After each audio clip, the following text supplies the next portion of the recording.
আমি ডক্টর ক্যাম্বেলকে প্রশ্ন করতে চাই যে জেনেসিসে বলা হয়েছে নূহ নবীর সময়কার সেই মহাপ্লাবনের কথা। এখানে বলা আছে যে বন্যার পানি পুরো পৃথিবীকে ঢেকে ফেলেছিল, যাবতীয় সৃষ্টি আর সব পাহাড় পর্বতই পানিতে ডুবে গিয়েছিল।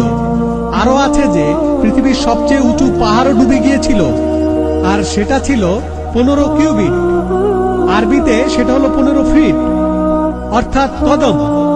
কিন্তু বিজ্ঞান আমাদের বলে যে পৃথিবীর সবচেয়ে উঁচু পাহাড়টা 15 ফুট নয়, পাহাড় আসলে তার চেয়ে অনেক উঁচু। তাহলে জেনেসিসে এই কথা কেন বলা হয়েছে বন্যার পানিতে সব ডুবে গিয়েছিল, সব পাহাড় ডুবে গিয়েছিল, আর সবচেয়ে উঁচুটা 15 ফিট?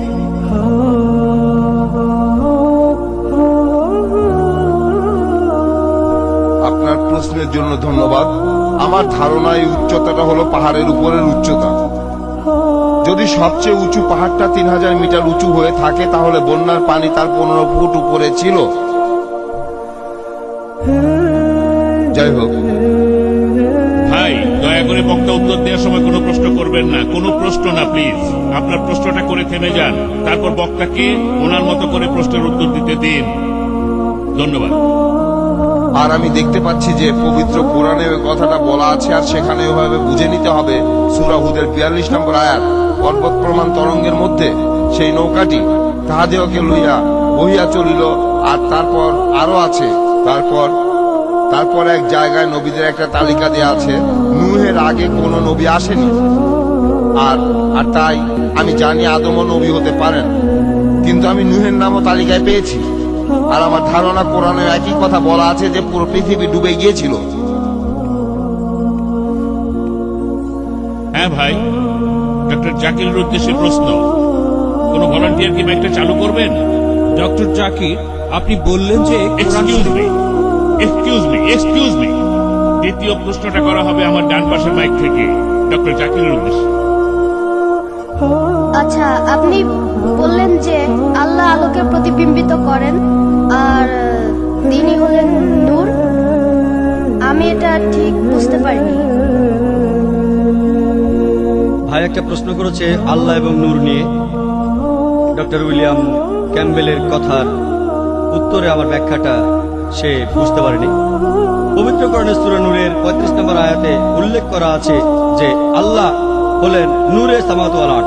তিনি আকাশমণ্ডলী এবং পৃথিবীর জ্যোতি, তিনি হলেন আলো।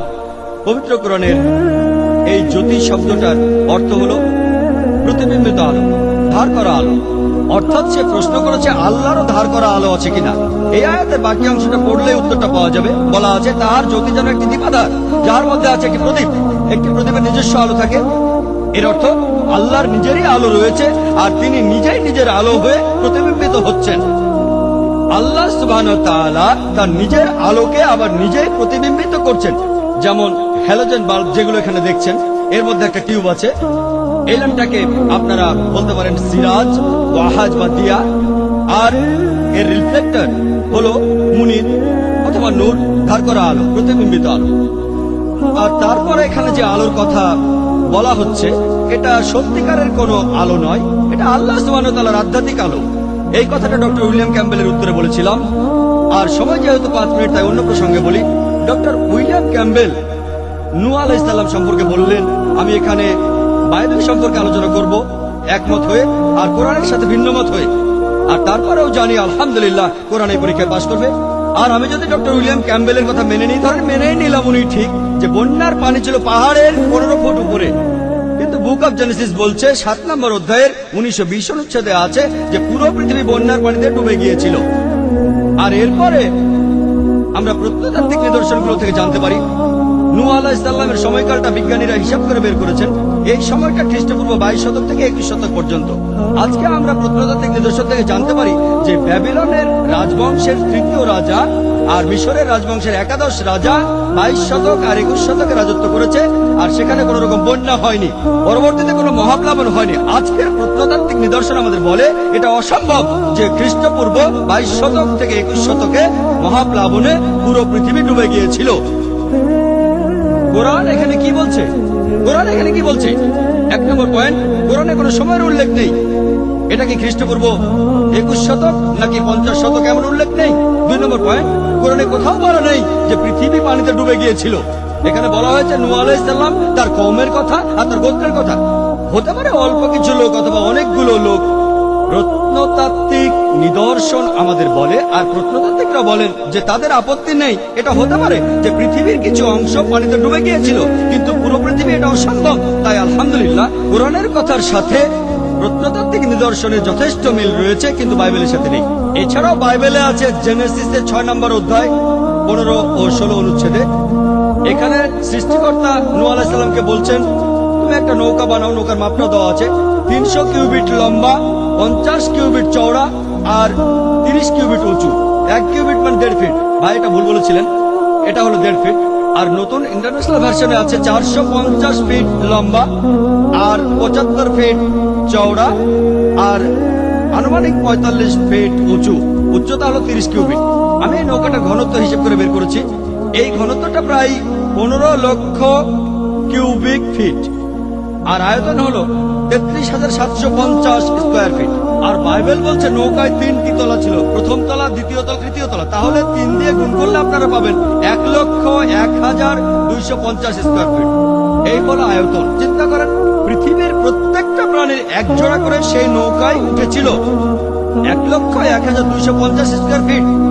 চিন্তা করেন, এটা কি সম্ভব? পৃথিবীতে লক্ষ লক্ষ প্রাণী আছে। আমি যদি বলি এই অডিটোরিয়ামে আজকে 10 লক্ষ মানুষ আছে, বিশ্বাস করবেন?